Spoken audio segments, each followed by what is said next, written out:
नमस्कार दोस्तों, हिंदी मंजूषा चैनल पर आपका स्वागत है। चलते हैं कहानी मंच की ओर। आज की छोटी सी कहानी जिसका शीर्षक है खुशी के आंसू। कहानी शुरू करती हूँ।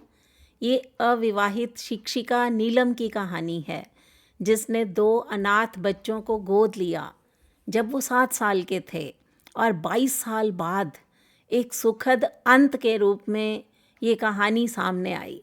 कहानी शुरू करती हूँ दोस्तों।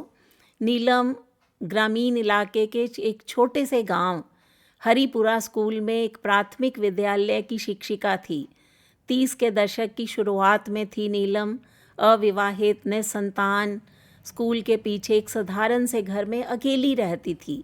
उस साल एक दुखद सड़क दुर्घटना में जुड़वां भाइयों के माता पिता की जान चली गई, जो सिर्फ 7 साल के थे। केवल दूसरी के छात्र थे। उसी क्लास में नीलम पढ़ाती थी। पड़ोसियों और रिश्तेदारों ने सहानुभूति और समर्थन की पेशकश की।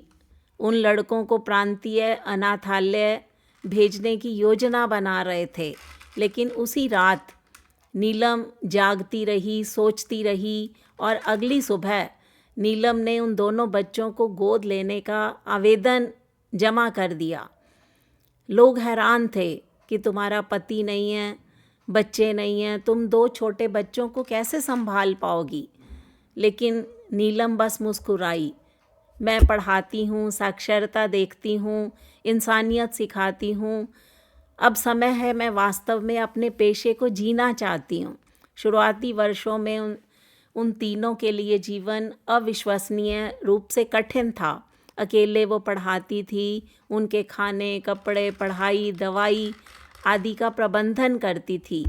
नीलम दोस्तों से पुराने कपड़े मांगती, उन्हें भिजवाती, लड़कों के स्कूल जाने के लिए पुरानी साइकिल का इंतज़ाम करती। लेकिन बड़ा जो था वो तेज़ तर्रार और समझदार था, लेकिन छोटा शांत था और बीमार पड़ा रहता था। लेकिन दोनों पढ़ाई में बड़े उत्कृष्ट छात्र थे, अच्छे व्यवहार वाले थे, आज्ञाकारी थे। अपनी गैर रिश्तेदार माँ की प्यार भरी देखभाल में पलते हुए वो स्वाभाविक स्नेह और कृतज्ञता के लिए नीलम को माँ कहकर पुकारा करते थे। समय पंख लगाकर उड़ता गया। 22 साल बाद वो शिक्षिका नीलम सेवानिवृत्त हो चुकी थी। नीलम के बालों में सफ़ेदी आ गई थी। छोटा सा घर अभी वैसा ही था, साधारण एक सीमेंट के फर्श, कुछ गमलों में लगे बोगनविलिया, लेकिन आज वो असामान्य रूप से भरा हुआ था। लोग एक विशेष समारोह के लिए इकट्ठे हुए थे, एक दोहरी शादी के लिए। अमित अब एक सिविल इंजीनियर हो गया था और अनुज एक युवा डॉक्टर, जो कि जिला अस्पताल में उसने काम करना शुरू किया। दोनों की शादियां एक ही दिन, एक ही आंगन में, अपनी अपनी दुल्हन के साथ और कृतज्ञता के साथ एक साझा संदेश को आयोजित करने का बच्चों ने फैसला लिया कि आज हमारे पास जो कुछ भी है वो माँ की वजह से है।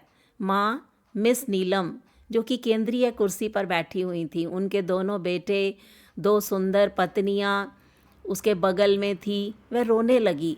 2 दशकों से अधिक के शांत बलिदान के बाद ये माँ नीलम की आंखों में खुशी के आंसू थे। जैसे ही उत्सव समाप्त हुआ, गांव वालों ने उनके घर के सामने एक तख्ती लटका दी, माँ नीलम का घर, यह हमारा घर है।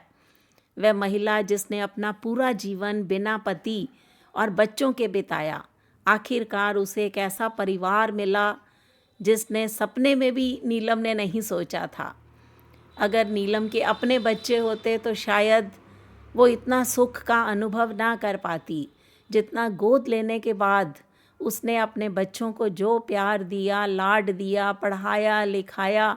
बच्चों ने भी अपनी माँ को उतना ही प्यार दिया, आदर दिया। तो ये छोटी सी कहानी खुशी के आंसू, ये हमें सीख दे सकती है, हमारी आंखों में खुशी के आंसू भर सकती है। समाज में किसी परित्यक्त बच्चे को गोद लेकर हम अपनी सोच बदल सकते हैं। ये कहानी आपको कैसी लगी, इस पर अपनी प्रतिक्रिया दीजिए। हिंदी मंजूषा चैनल को सब्सक्राइब कीजिए। मिलते हैं अगली वीडियो में, तब तक के लिए नमस्कार।